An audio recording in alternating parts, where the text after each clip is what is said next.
अस्सलाम वालेकुम स्टूडेंट्स। आज हमारा टॉपिक है इन्फेक्शन ऑफ माइक्रो ऑर्गेनिज्म, यानी माइक्रो ऑर्गेनिजम्स की वजह से infection.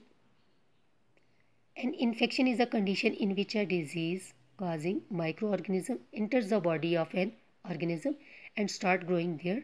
This growth of microorganism causes diseases in the body.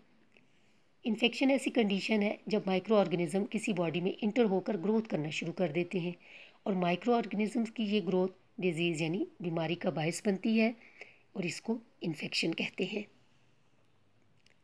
Crystals of viruses and spores of bacteria and fungi are present in air, water, soil, etc. Wherever they find a suitable environment, they start growing, cause infection, disease, and decomposition. They enter our body not only through nose, mouth, and wounds, but also along with contaminated water. अब virus, bacteria और fungi जो है वो हर वक्त पानी में, हवा में और मिट्टी में मौजूद होते हैं, यानी हमारे इर्द गिर्द हमारी आबो हवा में ये हमेशा पाए जाते हैं। जैसे ही उनको सूटेबल इन्वायरमेंट यानी मुनासिब आबो हवा मिलती है तो वो वहाँ पर ग्रो करना शुरू कर देते हैं और उनकी ग्रोथ फिर इन्फेक्शन का बायस बनती है, डिजीज़ का, बीमारियों का और डिकम्पोजिशन का बायस बनती है। अब ये जो वायरस है, बैक्टीरिया है और फंगी है, ये हमारी बॉडी में सिर्फ नोज़ से, माउथ से और वाउंड्स यानी ज़ख्म से इंटर नहीं होते, बल्कि ये आलूदा पानी से भी, कॉन्टेमिनेटेड वाटर यानी आलूदा पानी, ऐसा पानी कि जो पीने के काबिल नहीं होता है लेकिन हम उसे इस्तेमाल कर रहे होते हैं और हमें पता नहीं होता है, तो उसमें भी उसकी वजह से भी ये हमारी बॉडी में इंटर हो जाते हैं और फिर ग्रोथ करते हैं और इन्फेक्शन का बायस बनते हैं। Our body has the power to kill infectious organisms. This power to control germs is called immunity. To increase immunity of the body, vaccination is done.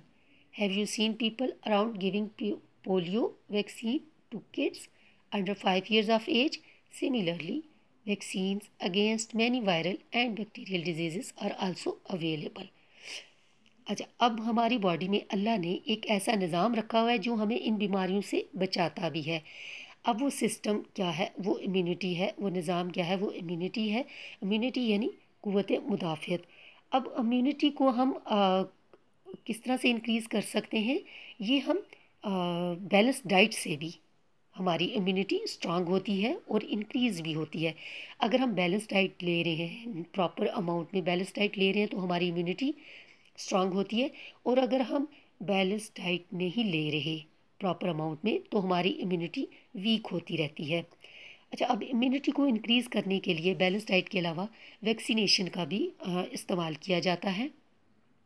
आपने अक्सर देखा होगा आजकल पोलियो की वैक्सीन आम है जो हर 3 या 6 माह के बाद 5 साल से कम उम्र के बच्चों को दी जाती है। इसी तरह और भी बहुत सारी वैक्सीन्स हैं जो वायरल, बैक्टीरियल और फंगल डिजीज़ के अगेंस्ट दी जाती हैं। अब यहाँ देखें, ये पिक्चर्स दिखा रहे हैं, इसमें डिजीज़ दिखा रहे हैं जो वायरस और बैक्टीरिया की वजह से हैं। अब ये देखिए, ये स्किन का प्रॉब्लम है, ये पोलियो है और यहाँ पर ये इन्फ्लुएंज़ा, फ्लू, नज़ला कह सकते हैं आप। Infection can be avoided by observing cleanliness, observing Islamic values of washing hands before and after eating and after attending toilet, brushing teeth, taking regular bath, keeping edible covers and keeping homes tidy can save from infections of virus, bacteria and fungi. अब देखिए, जो basic rule बता रहे हैं bacteria और viruses से बचने के, वो क्या है, वो क्लीनलीनेस है, यानी सफाई जो है वो ऐसी चीज़ है कि वो हमें बीमारियों से भी बचाती है, हमें इन वायरसेस के इन्फेक्शन से भी बचाती है। अब सफाई में हमें किन किन चीज़ों का ध्यान रखना है कि हमें अपने हाथ खाने से पहले और खाने के बाद धोने हैं, टॉयलेट जाने के बाद हमें हाथ धोने हैं, दांत हमें रेगुलर ब्रश करने हैं, बाथ हमने रेगुलर लेना है, फिर हमने अपने घर को, अपने इन्वायरमेंट को नीट एंड क्लीन रखना है, साफ़ रखना है, तो हम इन्फेक्शन से बच सकते हैं। बैक्टीरिया और वायरस और फंगी की वजह से जो डिजीज़ हैं उनको हम कंट्रोल कर सकते हैं। यहाँ कुछ वर्ड्स हैं: environment, contamination, vaccine, microorganisms, virus, bacteria, fungi, decomposition, infection, antibiotics और cleanliness. Microorganisms are small organisms which can only be seen with a microscope. Viruses, bacteria, and many fungi are microorganisms. Viruses cause diseases in animals, plants, and human beings. Some bacteria are useful, whereas some are harmful. Fungi are not able to produce their own food, hence are different from plants. Some fungi are beneficial, but many are harmful. Crystals of viruses and spores of bacteria and fungi are always present around us. अब ये की points हैं जो आपके unit से ही लिए गए हैं. यहाँ पर अब हम एक्सरसाइज पर आते हैं.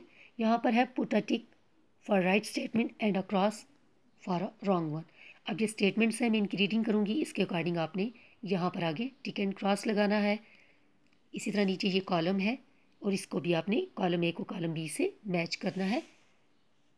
All viruses are harmful. A fungus yeast convert milk into curd. Infections of microorganisms could be avoided by observing cleanliness. The most important benefit of bacteria and fungi is to decompose the dead bodies of animals and plants. Bacteria and fungi are simple plants.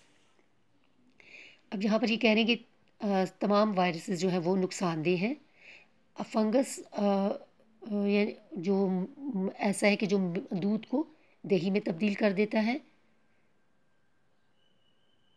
अब infection का जो basic reason है वो बता रहे हैं कि हम सफाई को अगर ध्यान रखेंगे, सफाई का ख्याल रखेंगे तो हम इन्फेक्शन को कंट्रोल कर सकते हैं.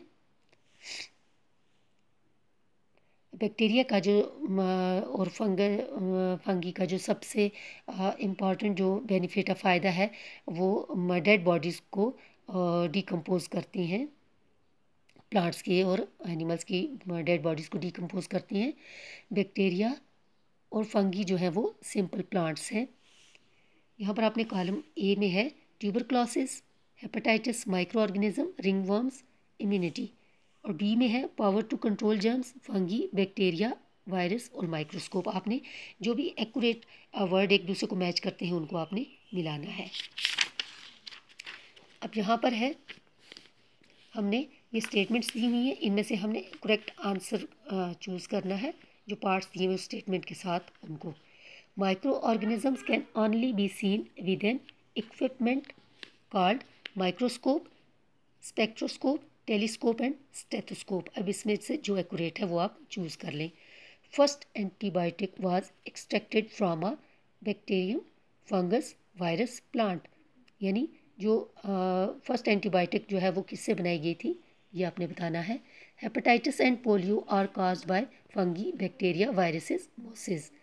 इनमें से किस वजह से हेपेटाइटिस और पोलियो होते हैं ये आपने बताना है. फिर the micro organisms use in baking industry is penicillin, yeast, bacteria, virus. अब इसमें से आपने बताना है कि बेकिंग इंडस्ट्री में क्या कौन सा ऑर्गेनिज्म यूज़ होता है. All of these are benefits of bacteria except, ये सब जो है ये बैक्टीरिया के बेनिफिट्स हैं सिवाय decomposition, making pickle, nitrogen fixation, conversion of milk into yoghurt. इसमें से आपने करेक्ट आंसर चूज़ करना है. अब यहाँ पर है fill in the blanks with the most suitable words. आपने बिल्कुल एक्यूरेट वर्ड जो है यहाँ पर ब्लैंक्स में ढूंढ कर लगाना है चैप्टर में से. Virus lives inside a dash cell. The natural ability of the body to resist disease is called dash. Fungi may cause diseases in animals and dash. Infection caused by microorganisms can be avoided by keeping ourselves dash. Dough is raised due to the action of dash. ये आपका आज के लिए work है. Exercise भी कीजिएगा और साथ रीडिंग भी.